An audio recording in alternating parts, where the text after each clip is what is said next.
what just happened between these T-Wolves and the Rockets. This was game number 616 of the regular season.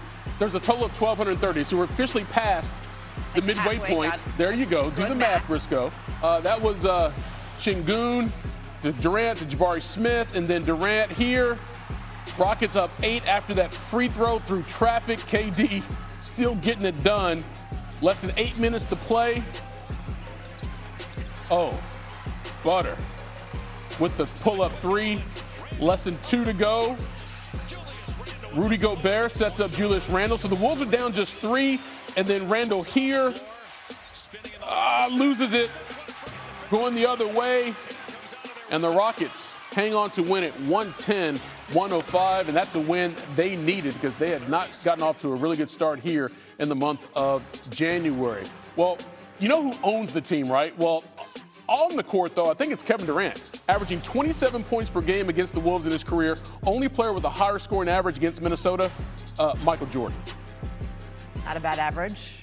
We now bring in Kendrick Perkins. Look, it's been a rough week for the Rockets going into this game. They had lost 4 of 5. How did they get back on track with this one? Well, one has started on the defensive side of things. They got active, right? Active hands, deflections. They got out and ran and got out in transition. And then all of a sudden, there goes that man, the greatest scorer to ever touch the damn basketball, and I'm talking about Kevin Durant, taking over the damn game. And it was a great job by Ime Udoka, especially when Sengun went out. He went small, spreaded the floor, gave KD room to operate, and that's what happens. You surround him with shooters and give him the isolations, and he go tear your ass up. And he did that tonight, and KD showed why he's in a Rocket uniform, and the Rockets needed him for games like this in a must-win type situation because he went out there and delivered in great fashion. Why are you looking at me like that, Eve? No, because here's what I'm about to say. I wasn't looking at you. I'm looking at the Rockets because there was so much expectation coming into this season based on how well they played last year. And, oh, by the way, now you got Kevin Durant. But it seems like, Perk, it's taken a while for everyone to know exactly who they're supposed to be. But you get the effort from Sengun. You get the effort from Thompson, KD. Reed Shepherd gave you, 14 points off the bench. I guess at the midway point of the season, are they finally figuring out who they need to be in order to maybe get to the Western Conference Finals? Well, first of all, I agree with you, and it has to start with Sengun. He's the Robin of this team to Kevin Durant, and they don't need all-star Sengun. They need all-NBA Sengun, and that's what we saw the night before he fouled out. And look, I'm a strong believer in the guy Reed Shepherd, okay? He's not just a shooter. He's a complete basketball player. I love what he brings to the table. The Rockets just got to continue to build and remember what got them here.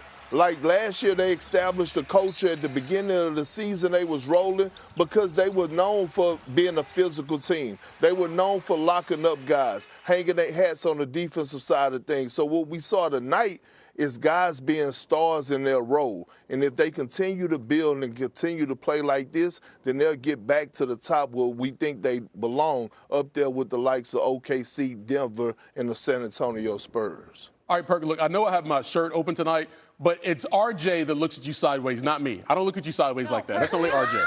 That's just his face. I don't look at you sideways. He looks at me That's like the other dude. I got hair. It's the other guy. Joined now by Kevin Durant, fresh off the Rockets win over the Timberwolves. KD, appreciate the time. We were looking at this game early. You guys had not gotten off to a good start here in the month of January. I know there's a lot of figuring everybody out, what you're trying to be. Like, as you look at the team right now, how would you describe the overall identity of this Rocket squad? We're a physical group that play with energy, play defense, play for each other. I just think the last few weeks we've been off on jump shots, but we generate good looks, so we're excited about that. And it's a matter of us making them missing shots. And I think tonight we was able to get some threes going. Reed Shepherd came in and hit 3 straight. I hit a few tonight, so it opened up the game for us. What kind of spark is Reed Shepherd? Because he gave you guys 14 points off the bench. Yeah, we're going to need it from him. A guy that can get hot, shoot the 3, can penetrate, make plays too. Great with his hands on the defensive side of the ball. So he made some good plays for us, and we're going to need everybody to contribute if we want to continue to keep winning. So, look, you've been in the league for a while, obviously. You've done all the things. different stage of your career at 37, but you have these young guys. We mentioned Reed, you got him in Thompson. I wonder what kind of energy, KD, are they bringing to you every night when you're out there? I bring the energy, brother. Okay. I bring the energy, I didn't brother. say you didn't. Hold on. At KD. some point, KD, they I didn't say gotta you be- didn't bring it. I said, what kind of energy do they give you, though? I'm just letting you know now. All right. Sometimes I bring the energy too to these young boys. For the most part, man, they just enthusiastic players who enjoy development, enjoy getting better.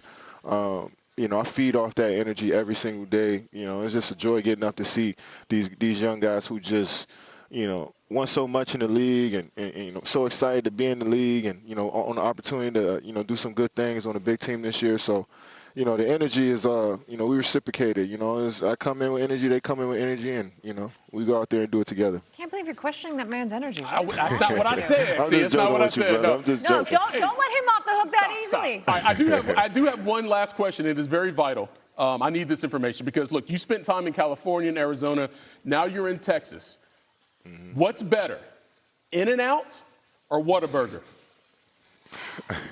Yeah, see? I'm gonna go Whataburger. Why? Because you there now? That's why? I mean, when I got down to Texas 20 years ago, University of Texas at Austin, Whataburger is the first thing I had, so it's ingrained in my brain right now. So they tainted you from the jump. I get it. It's all Five good. Guys, from by the the jump. way. It's all good. It's Five Guys. Five Guys are in the conversation. We're talking two different things, Briscoe. Two different things. Fine, be that way. See, he does it to me too, Katie. It's fine. Katie, appreciate your you. time, brother. Be good, man. All right.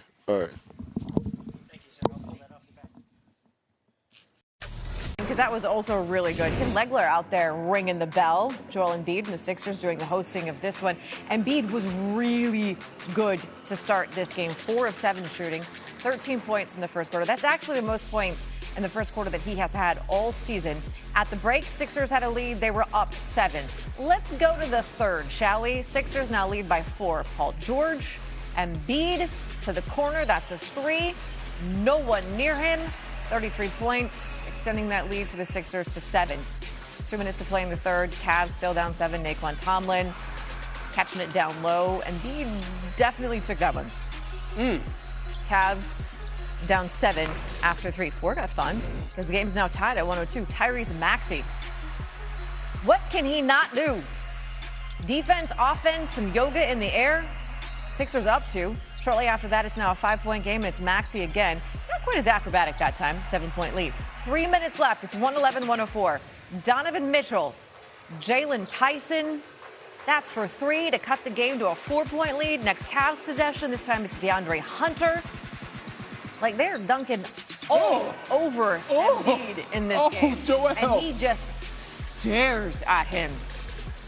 He's like, I cut that lead to 2. He put that man on all fours. He did. Next Cavs possession. Mitchell, Tyson, corner.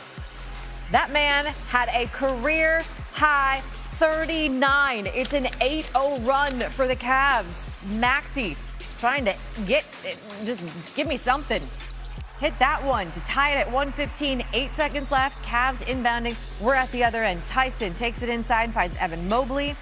How about that slam? It's a 2-point lead. Sixers don't have a timeout. Maxey pushing it up the court. Just heave it. Just send it. No. Tyson, like I said, 39 points. Cavs get the win, 117-115.